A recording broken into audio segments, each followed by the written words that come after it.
자, 반갑습니다. 배동찬 교수의 맛있는 돈 이야기 배동찬입니다. 자, 여러분 반갑습니다. 연일 집값 하락 소식에 난리들이죠. 잠실 주공 아파트 10억 폭락했다. 강남발 집값 하락 쓰나미 밀려오나 집값 반토막 여긴 더 빠졌다. 11억짜리가 5억 2천만 원에 거래가 되었다. 동탄의 절규 등등 집값 하락이 이 정도로 가파르게 하락하고 있다. 이런 기사들이 연일 쏟아지고 있죠. 그렇다면 이 정도로 집값이 빠졌으면 보통 사람들이, 중산층들이 집을 살 수 있는 기회가 더 많아지는 거 아닐까요? 그렇죠? 그런데 국민은행의 자료에 의하면요, KB 주택구입 잠재력 지수 KBHOI가 있는데 중위소득의 가구가 금융기관의 대출을 받아서 주택을 구입한다고 가정할 경우에 지역 내 주택 중에서 경제 능력, 소득이나 자산 등등 제약 속에서 구입 가능한 주택 재고량을 알 수 있는 지표가 KBHOI라는 거죠. 그래서 HOI는 구입 가능한 재고량 나누기 총 재고량 곱하기 100을 하면 이러한 지표가 나오는데요.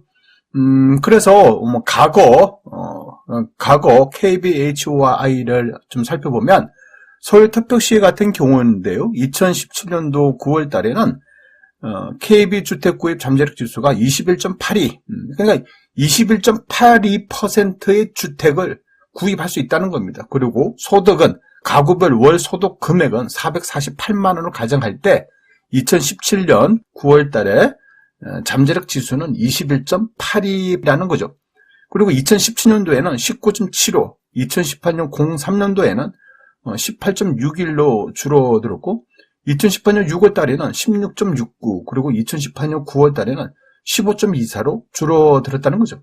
즉 2017년부터 2018년도까지 21.82에서 15.24로 거의 6% 정도가 줄어들었다라고 말씀드릴 수가 있다는 겁니다.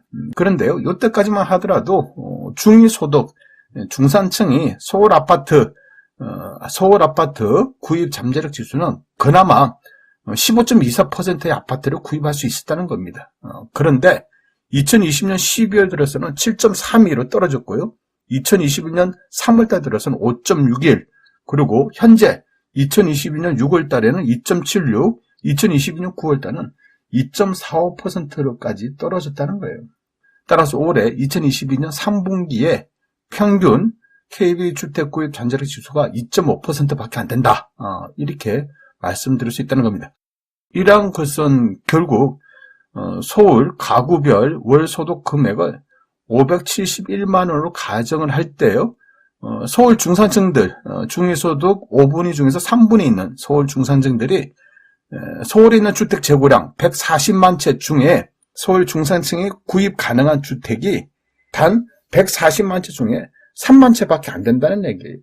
왜냐하면 2.5%니까 140분의 2.5%, 3만 채밖에 안 된다는 거죠. 이는 서울 중위소득자 집값의 30% 현금을 가지고 있고요, 70%의 주택담보대출을 받아서 소득의 주거 비용을 33%를 지출을 한다 가정했을 때 20년 만기 원리금 상환 기준으로 설정할 경우에 이러한 결과가 나온다는 얘기죠. 참 놀라운 사실이지 않습니까? 보통 사람들이, 서울에 있는 보통 사람들이 내 집 마련을 하는데 서울에서 살 수 있는 집이 2.5%밖에 안 된다. 거의 그만큼 충격이다라고 말씀드릴 수가 있다는 거죠.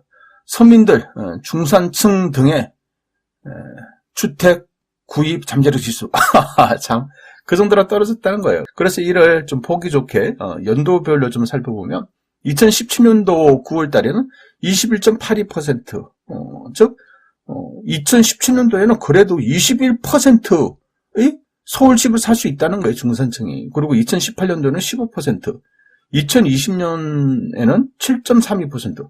갑자기 20%대, 10%대에서 이제는 10% 미만으로 뚝 떨어졌죠. 그리고 2021년 9월 달에는 3.82%.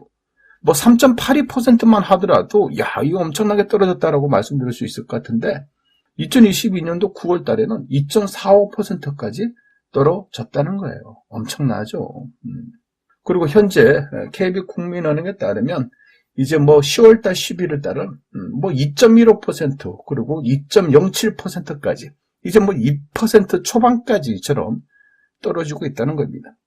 이처럼 서민들의 주택 구입 잠재력 지수가 떨어진 이유, 그러한 이유, 첫 번째 이유로 본다면 뭐니 해도 2017년 이후 2022년 초까지 해서 집값이 급등하였다.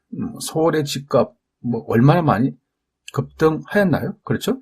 뭐 10억짜리가 뭐 20억이 넘어가고 25억이 되고 뭐 20억짜리가 뭐 40억, 50억대로 올라갔으니 당연히 보통 사람들 입장에서는 집을 살 수 있는, 그렇죠? 집을 살 수 있는 돈이 없어. 먹고 살기가 얼마나 뭐 어렵습니까? 근데 이제 집값은 그대로 있어야 되는데 이게 집값은 뭐 2배 이상 그냥 점프가 됐지 않습니까? 뭐 그리고 2017년도부터 2022년까지 경기도, 뭐 인천의 아파트, 그렇죠? 뭐 매매 금액이 2억대 중반 하던 것이 갑자기 뭐 5억, 6억 했지 않습니까? 매매 금액대 3억대가 갑자기 뭐 7억, 8억까지 올라가니 이건 뭐 어떻게 감당을 하냐는 거죠. 이건 뭐 또 보나마나 뭐 세종시 아파트도 마찬가지지 않겠습니까? 뭐 3억대, 4억대 아파트가 갑자기 8억대, 9억대가 돼버렸으니 그만큼 중산층 입장에서는 집값의 급등에 따른 주택 구입 잠재력 지수가 그만큼 줄어들었다, 크게 하락하였다라고 볼 수가 있겠죠. 그만큼 요 당시에 집값을 못 잡았다. 그렇지 않습니까? 집값을 잡아야 되는데. 그리고 두 번째로 본다면 기준금리 인상에 따른 대출금리 인상. 그래요. 뭐 작년 7월 달까지만 해도 0.50%가 현재는 3.25%니까 뭐 1년 뭐 넉 달 사이에 2.75%가 급등했지 않습니까?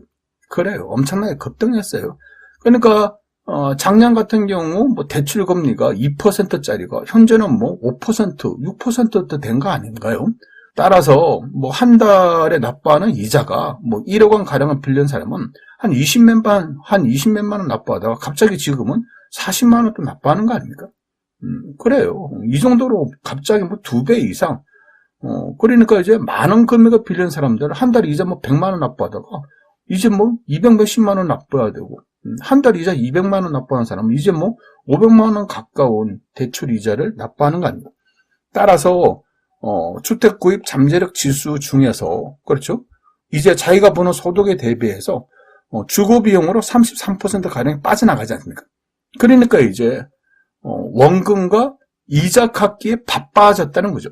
이러하니 주택 구입 잠재력 지수가 뚝뚝 떨어지고 있다라고 말씀드릴 수가 있겠죠. 참고적으로 이러한 지수는 앞으로도 더 떨어질 가능성이 높다라고 말씀드릴 수 있을 것 같습니다. 그만큼 부동산 시장이 좋지 않다라고 말씀드릴 수 있겠죠. 이상까지 배종찬 교수의 맛있는 돈 이야기였습니다. 감사합니다.